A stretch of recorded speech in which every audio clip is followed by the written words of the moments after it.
Hello, magandang umaga po. Good morning. So, nandito ako ngayon sa labas kasi may natutulog pa sa loob. And sad to say, maingay na, gising na yung mga madlang people, ganun. So, pagpapatuloy ko lang yung ginagawa ko na may kinalaman dito sa card na to. Ayan. So, binilang ko siya kanina, nasa 59 siya lahat. 59. Sana hindi ako nagkamali ng bilang kasi kumbaga parang naniwala nila ako sa sarili ko na tama yung bilang ko. Pero normally, bilang ako, kung ikaw ako, lagi ako nagdo-double count. Lagi kong binibilang yan again and again and again. Ganon. So, parang twice, dalawang beses ko binibilang. Pero this time, hindi ko na siya binilang ulit dahil, di ba, tinatamad ako. Baka mamaya ulit, bilangin ko siya para matahimik lang yung ano ko, kaluluwa ko. So, kakape ako and gumamit ako ng mic kasi maingay na talaga sa labas. Like, may mga tao na rin and ayaw ko rin sumigaw kasi alam mo yon. Basta, okay, so let's put this down.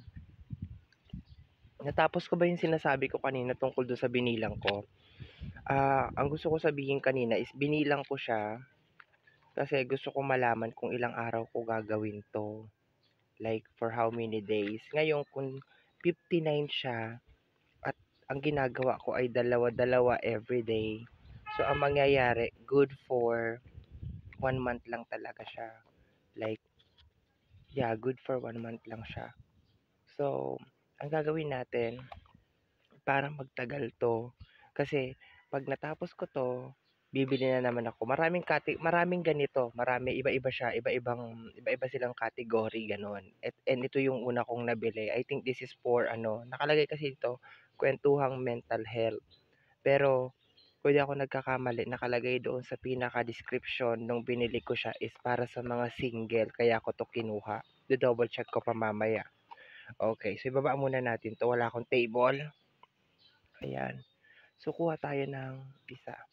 Pero ang ganda ng background, ang ganda ng location natin today. Yun nga lang, sana hindi nahagip sa mic.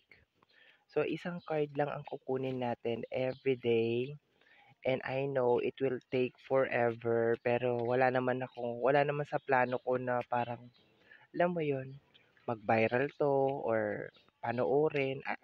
Of course, kaya ako nga pinopost kasi gusto ko panoorin. Pero it's not more on parang, kung may makakapanood nito, ang gusto kong mangyari is, um, sana maka-inspired sa'yo and maramdaman mo na hindi lang ikaw yung nakakaranas ng gano'n. Kumbaga kahit kasi minsan may mga tao na magagaling magtago na parang they act na parang their life is normal, na parang they're immune sa kung ano-anong mga bagay-bagay and it's not true.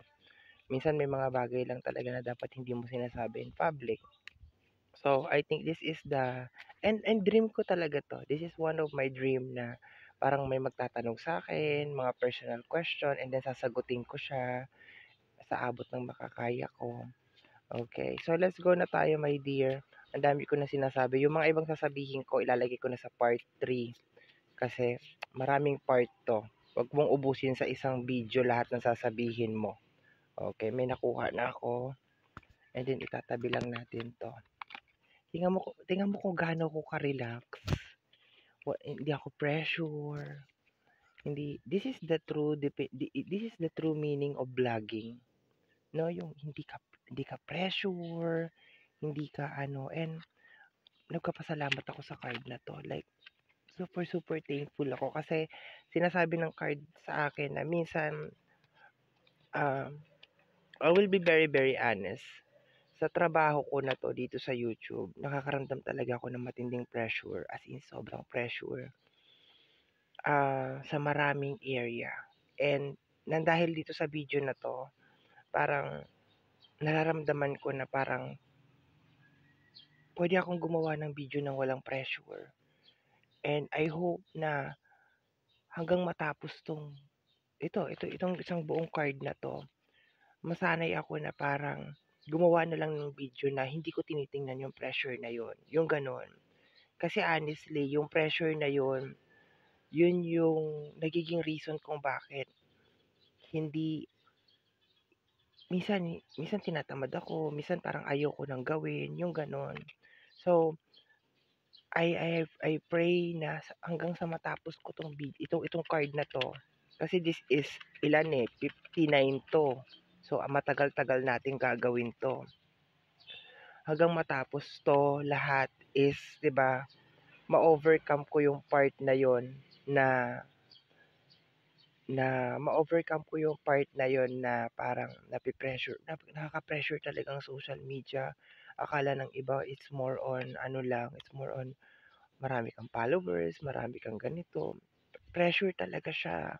Mas kung ikukumpara ko siya sa ibang trabaho ko, sa ibang mga naging trabaho ko, ang YouTube talaga ang pinaka-pressure sa lahat. As in, yes, hawak mo ang oras mo, pwede kang kumain anytime, pwede mong gawin kung anong gusto mo, like gumawa ka lang ng 2 video ngayon and then bukas pwede ka ng matulog hanggang gusto mo.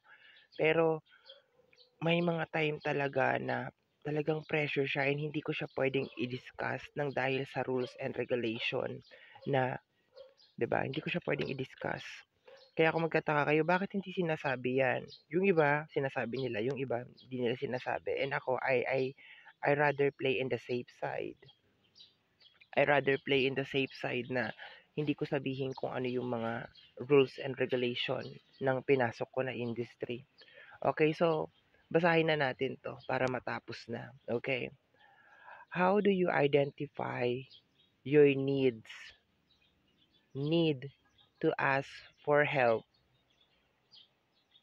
sa iyong mental health? Uy, malalim 'to.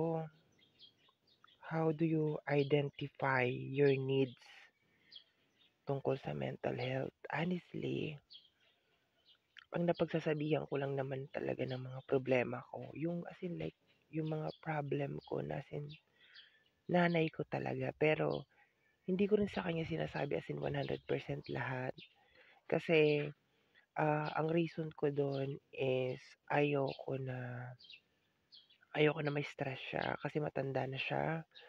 Ayoko na problemahin niya yung problema ko kasi matanda na ako eh. Ibig sabihin nasa tamang edad na ako para solusyonan yung mga problema.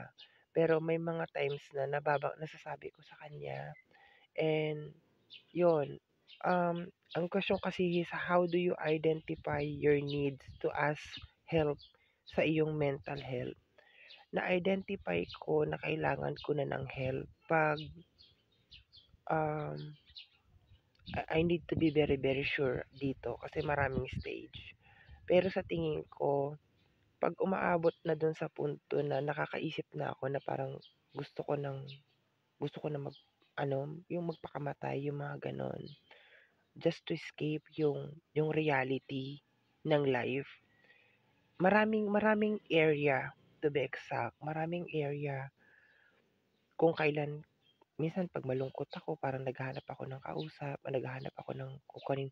Pero I think most of the time nararamdaman ko talaga na kailangan ko na siyang i-share, na kailangan ko na ng tulong is 'pag naiisip ko na na parang gusto ko na lang takasan lahat 'to, parang gusto ko na lang tapusin lahat 'to, and then iniisip ko na 'pag wala na ako, wala na rin yung problema, yung parang gano'n.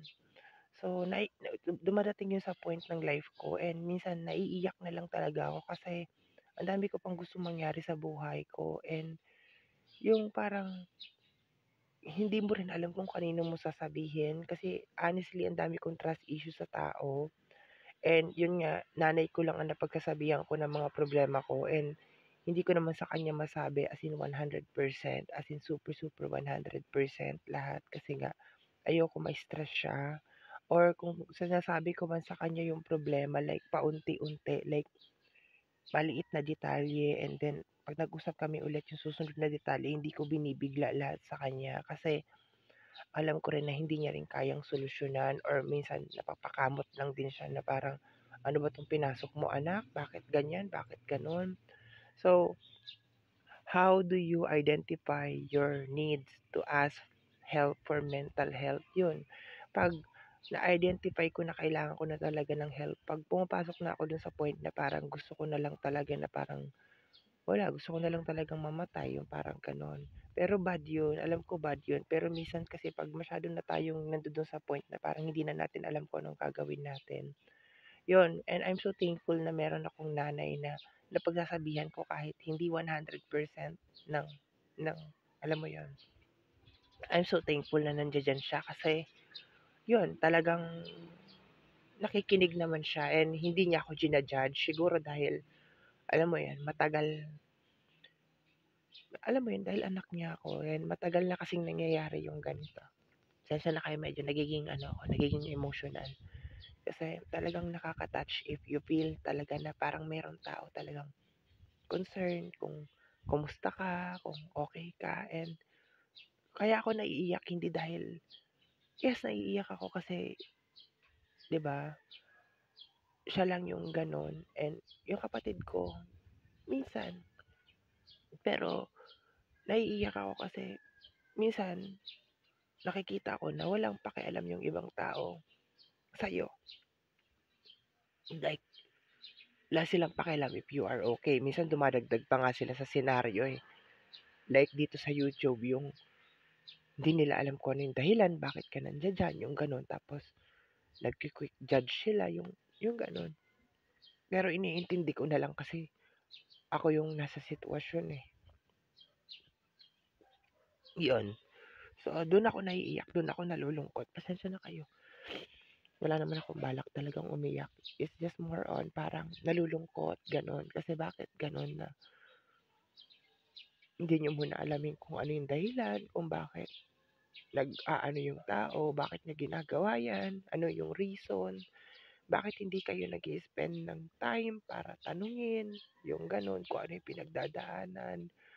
Tapos ang nakakalungkot pa yan, minsan may mga tao na parang tinitake pa yung chance na yun para lalo ka pang saktan, yung gano'n, lalo pang makadagdag dun sa problema. And bilang bilang ikaw yung nakakaintindi, ayoko kasi talaga umiyak, promise. Ayoko, I don't like, ayoko na, pagod na akong umiyak. Ah, ikaw yung nakakaintindi, ikaw na rin yung mag-a-adjust. So, I think yun yun. Meron sagot yan sa likod. Okay, basahin natin. Beshi, friendly reminder lang ha, na reaching out is a strength, not a weakness. Totoo yun. Pero piliin mo rin kung sino yung mga kakausapin mo.